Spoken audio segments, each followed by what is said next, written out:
Hello అండి, నమస్తే. Welcome back to Revathi's kitchen recipes. ఈరోజు మనం ఈ వీడియోలో బెండకాయ పులుసు ఎలా చేయాలో చూద్దాం రండి.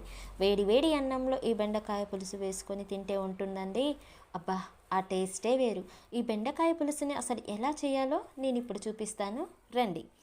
ముందుగా మనం ఫ్రెష్గా ఉన్న ఒక హాఫ్ కేజీ బెండకాయలను తీసుకొని పక్కన పెట్టుకోవాలండి. వీటిని వాటర్తో బాగా క్లీన్ చేసుకోవాలి.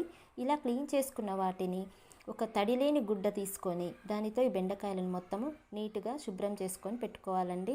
ఇందులో ఏదైనా ముదురు కాయలు ఉన్నాయని మీకు అనిపిస్తే వాటిని చెక్ చేసుకొని పక్కన పెట్టేసుకోవాలండి.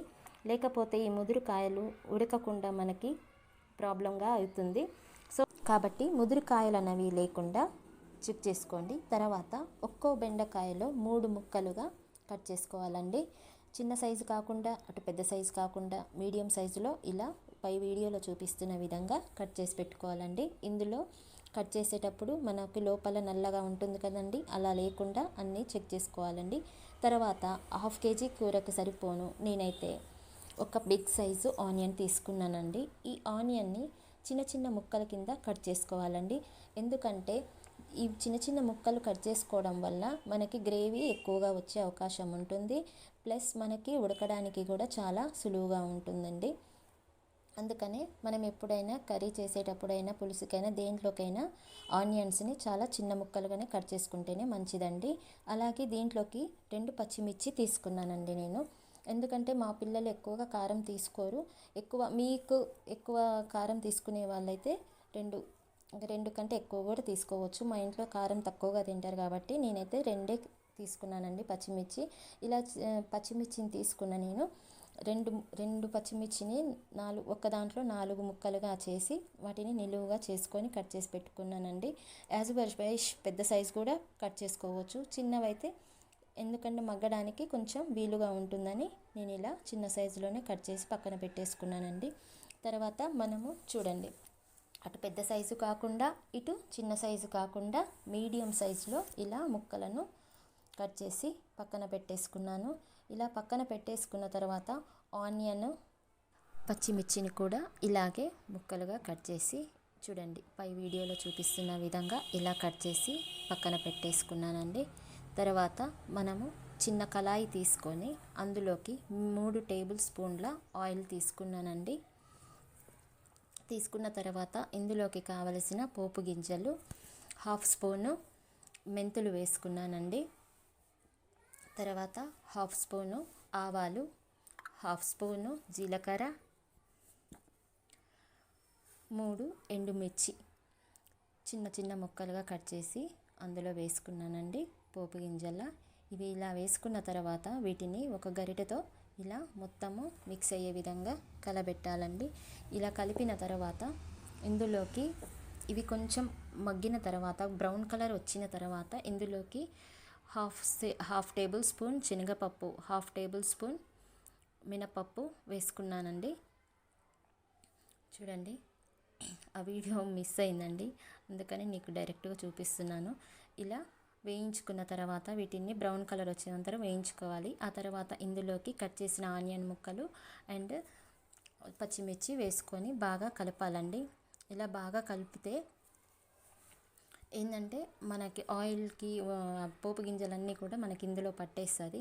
అలాగే ఇందులోకి ఒక 4 గార్లిక్ క్లావ్స్ అండ్ కరివేపాకు అండ్ చిటికెడు ఇంగువ వేసుకోవాలండి. అలాగే ఒక టేబుల్ స్పూన్ ఉప్పు వేసుకోవాలండి. ఇలా ఉప్పు వేసుకున్న తర్వాత వీటినన్నిటిని మిక్స్ అయ్యే విధంగా ఈ రకంగా మొత్తం మిక్స్ చేసుకోవాలండి. బాగా మిక్స్ చేసుకొని మొత్తం అన్నిటికీ బాగా పట్టే విధంగా ఇలా మిక్స్ చేసుకోవాలి. ఒక 5 నిమిషాల తర్వాత చూస్తే చూడండి కొంచెమే మగ్గిందండి, పూర్తిగా కూడా ఏం మగ్గలేదు, ఇంకా మగ్గాలి. ఆనియన్స్ అనేవి బ్రౌన్ కలర్ వచ్చే విధంగా వీటిని ఇంకా మగ్గించాలి. చూడండి, ఇంకా మగ్గలేదు, ఇవి ఇంకా మగ్గించాలండి. ఒక ఆఫ్టర్ 5 మినిట్స్ తర్వాత చూస్తే చూడండి, వావ్, స్మెల్ సూపర్గా వస్తుందండి. బ్రౌన్ కలర్ వచ్చేసింది, చాలా బ్రౌన్ కలర్ వచ్చింది, బాగుందండి. ఈ టైంలో ఇప్పుడు మనం కట్ చేసి పక్కన పెట్టుకున్న బెండకాయ ముక్కలను ఉన్నాయి కదా, అవి మొత్తం ఇందులో వేసేసుకోవాలండి. ఇలా వేసేసుకున్న బెండకాయల ముక్కలను మొత్తము ఆ పోపు గింజలు ఆనియన్స్ అదంతా పట్టే విధంగా బాగా పైకి కిందికి మొత్తం మంచిగా కలుపుకోవాలండి. ఇలా కలుపుకోవాలి. అందరూ నా వీడియోస్ చూస్తున్నారు కానీ ఎవరు కూడా లైక్ చేయట్లేరు, సబ్స్క్రైబ్ చేసుకోవట్లేరండి. Please to like, share and subscribe please అండి. సో ఈ విధంగా మనము మొత్తము కూడా ఈ రకంగా కలిపేసుకోవాలండి. మొత్తం బాగా కలిపేసుకోవాలి. ఇలా కలుపుకున్న తర్వాత ఒక్కొక్క 5 మినిట్స్ తర్వాత చూస్తే చూడండి, ఒక హై ఫ్లేమ్లోనే పెట్టుకొని నేను ఇలా మగ్గించానండి. అయినా ఇంకా కొంచెం మగ్గాలి. ఇప్పుడు ఈ వీడియో చూస్తున్న వాళ్ళల్లో ఎంతమందికి బెండకాయలు అంటే ఎక్కువ ఇష్టం ఉంటుందో చెప్పండి. కామెంట్ సెక్షన్లో కామెంట్ చేయండి, చూద్దాం ఎంతమంది కామెంట్ చేస్తారు. ఎందుకంటే చాలామందికి బెండకాయలు అంటే ఇష్టం ఉండదు. సో నేనైతే చిన్నప్పుడు చాలా బాగా తినేదాన్నండి. ఇప్పుడు బెండకాయ అని అంటే అబ్బో నాకు అస్సలే నచ్చదండి. కానీ చేస్తాను, ఇంట్లో పిల్లలకైనా మా వారికైనా చేస్తాను. తర్వాత ఇలా మూత పెట్టేసుకొని ఒక 5 మినిట్స్ తర్వాత చూస్తే చూడండి, వావ్ మొత్తం దగ్గరికి అయ్యింది. కాబట్టి ఇందులోకి నేను ఒక స్పూన్ అయితే కారం వేసుకున్నానండి. ప్రస్తుతానికైతే 1 స్పూన్ వేసుకున్నాను. ఒక హాఫ్ స్పూను పసుపు వేసుకున్నాను. ఇది ముందుగా తయారు చేసుకొని పెట్టుకున్న చింతపండు పులుసుని ఇందులో ఒక 2 గ్లాసెస్ వరకు పోసుకున్నానండి. ఎందుకంటే ఇవి బెండకాయ ముక్కలు అనేవి వాటర్లో మునిగేంత వరకు ఉండాలి కాబట్టి నేను 2 గ్లాసెస్ పోసేసుకొని తర్వాత వీటిని ఇలా మిక్స్ చేసుకోవాలండి. ఇలా మిక్స్ చేసుకోవడం వల్ల పులుసు అనేది బెండకాయ ముక్కలకి పడుతుంటుంది. అలాగే ఇందులోకి ఒక బెల్లం చిన్న ముక్క ఇందులో వేసేసుకున్నానండి. దాని తర్వాత ఒక టేబుల్ స్పూను ధనియాల పౌడర్ కూడా వేసేసుకొని బాగా మిక్స్ చేసుకున్నానండి. ఎందుకంటే బెల్లము మనకి ఇందులో కొంచెం పులుపు అనేది లేకుండా, పూర్తిగా పులుపు అనేది లేకుండా బెల్లం వేస్తే మనకి చాలా టేస్టీగా వస్తుందండి. కర్రీ టేస్ట్ అనేది మారుతుంది. సో అందుకని నేను ఇందులో బెల్లం వేసాను. సో ఇలా బెల్లము ధనియాల పొడి వేసుకున్న తర్వాత ఈ విధంగా బాగా మిక్స్ చేసుకొని ఒక 5 మినిట్స్ తర్వాత చూస్తే చూడండి ఉడికిపోతుంది. అంటే మనకి ఇలా ఉడికించడం వల్ల పులుసు అనేది మనకి ముక్కలకు అనేది పడుతుందండి. పట్టడం వల్ల మనకి టేస్ట్ అనేది మంచిగా వస్తుంది. సో ఇప్పుడు ముక్కని కొంచెం అదిమి చూసాను, లేదండి ఇంకా కొంచెం ఉడకాలి. ముక్క అనేది ఇంకా కొద్దిగా ఉడికింది, ఇంకా బాగా ఉడకాలి. ఒక 5 మినిట్స్ తర్వాత చూద్దాము. అలాగే ఇందులోకి శనగపిండితో కలిపిన వాటర్ కూడా పోసేసుకుంటే ఇంకా మనకి గ్రేవీ అనేది చాలా చిక్కగా అవుతుందండి. దానికోసమే దీన్ని ఇలా ప్రిపేర్ చేసుకొని పెట్టుకున్నానండి. ఇప్పుడు మూత తీసిన తర్వాత ఇందులోకి శనగపిండితో కలిపిన వాటర్ని నేను ఇప్పుడు ఇందులో పోసేస్తానండి. ఇలా పోసేసుకున్న వాటర్ని చూడండి, ఇలా ఈ వాటర్ని ఇలా పోసేసుకోవాలండి. పోసేసుకున్న తర్వాత వెంటనే ఇవి ఉండలు కట్టకుండా మనం వెంటనే గరిటెతో కలుపుకోవాలండి. లేకపోతే ఈ శనగపిండి అనేది లోపల మనకి గ్రేవీలో వేడికి వెంటనే ఉండలు కట్టే అవకాశం కూడా ఉంటుంది. కాబట్టి మనకు ఉండలు కట్టకుండా వెంటనే మనం గరిటెతో ఇలా మిక్స్ చేసుకోవాలండి. బాగా మిక్స్ చేసుకుంటే మనకి గ్రేవీ కలర్ మారుతుంది.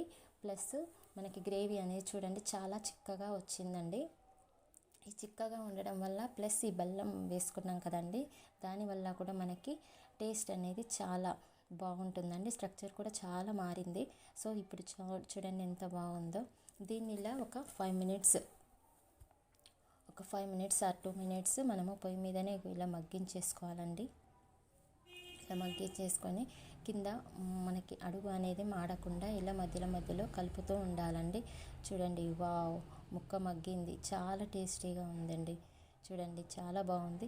ఇలా వేడిగా అన్నంలోకి కానీ చపాతీలోకి కానీ సర్వ్ చేసుకోండి. థ్యాంక్ యూ ఫర్ వాచింగ్ అండి. Thank you.